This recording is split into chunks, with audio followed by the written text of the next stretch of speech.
Hola chicos y chicas, nos encontramos en la materia de sistemas e instalaciones hidráulicas en la cuarta unidad, flujo externo. Hoy estaremos hablando de un tema muy interesante para nosotros los ingenieros mecánicos. Este tema es capa límite.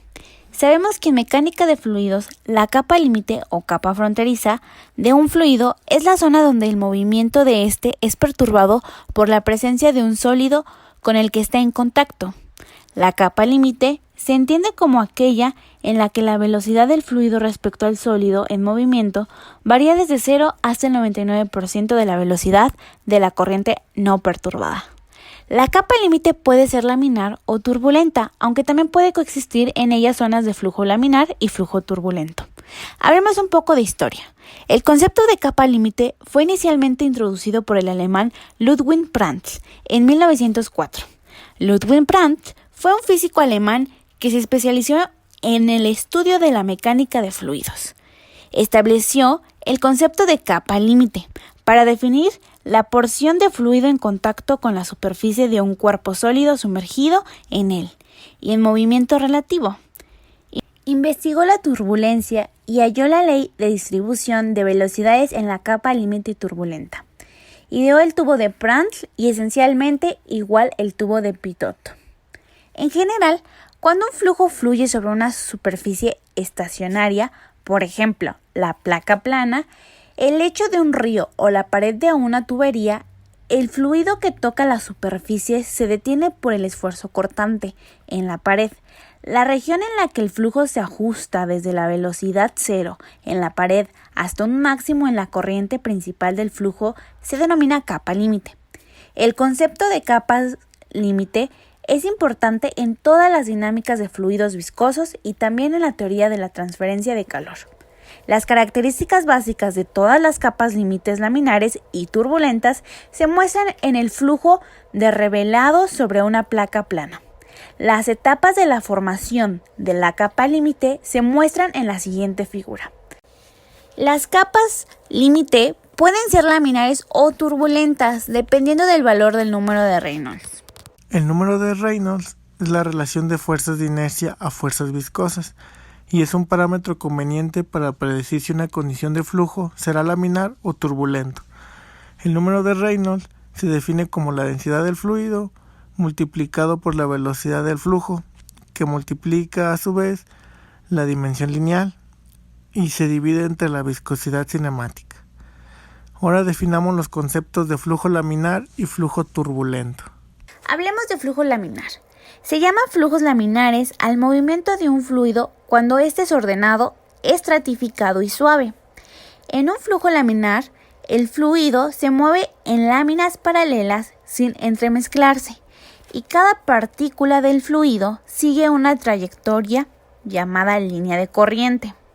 Reynolds predijo si un flujo es laminar o turbulento a través de un parámetro adimensional, el número de Reynolds, que presenta la relación entre la viscosidad y la inercia en el movimiento del fluido.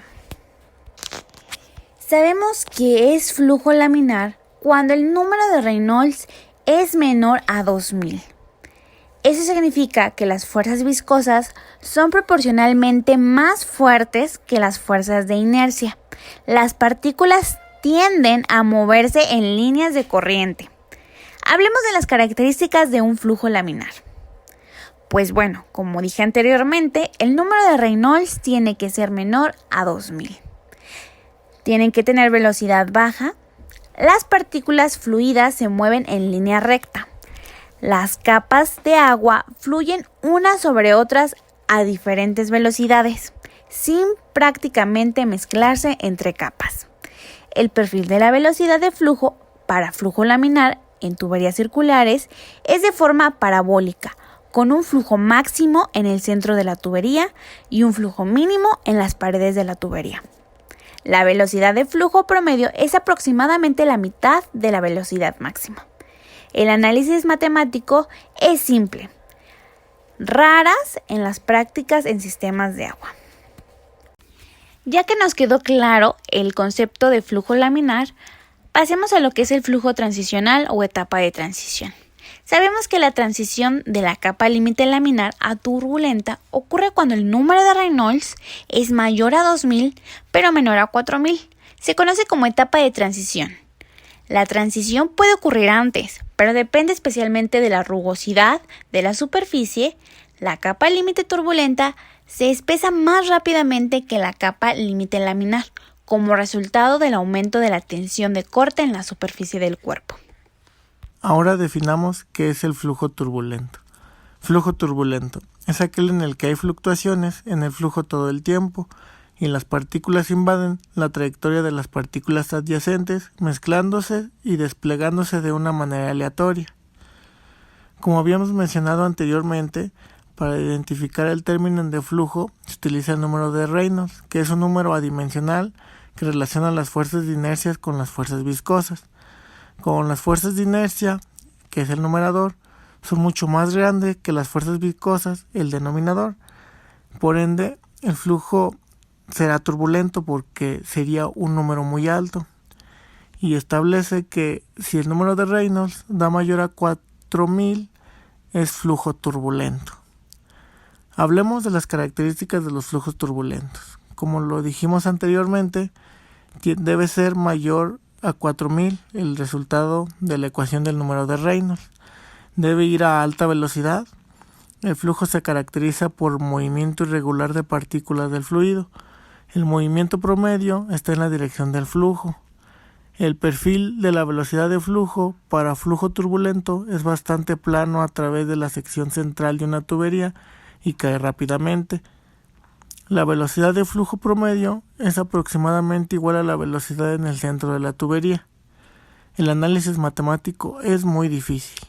El tipo de flujo es el más común, porque como todos saben, la naturaleza tiende al caos. Es aquí cuando entra en juego también el ingeniero Ludwig Prandtl con su ley de Prandtl. Es una ley física que supone que los remolinos se mueven dentro del fluido como lo hacen las moléculas en un gas, ya que el movimiento de tales moléculas es desordenado y aleatorio, como se describe en la teoría cinética. La correlación de Prandtl relaciona el esfuerzo de corte turbulento con la longitud de mezclado, la cual a su vez es función de la posición. ¿Y cómo se puede pasar de un tipo de flujo a otro? Veamos. Una de las maneras más sencillas es incrementar la velocidad del fluido. Un flujo lento tiene más probabilidades de ser laminar que otro rápido y viceversa. También hay otros factores que afectan, como la densidad del fluido, la distancia que recorre o su viscosidad. Pero de momento diremos que el principal es la velocidad. Además, como ya dijimos en el artículo sobre la capa límite, entre el estado laminar y el estado turbulento, encontraremos un estado de transición en el que el fluido tendrá propiedades de ambos tipos de flujo. Bueno chicos, eso sería todo de nuestra parte. Espero les haya gustado el video y hayan entendido un poco más del tema de capa límite, flujo turbulento y laminar. Gracias.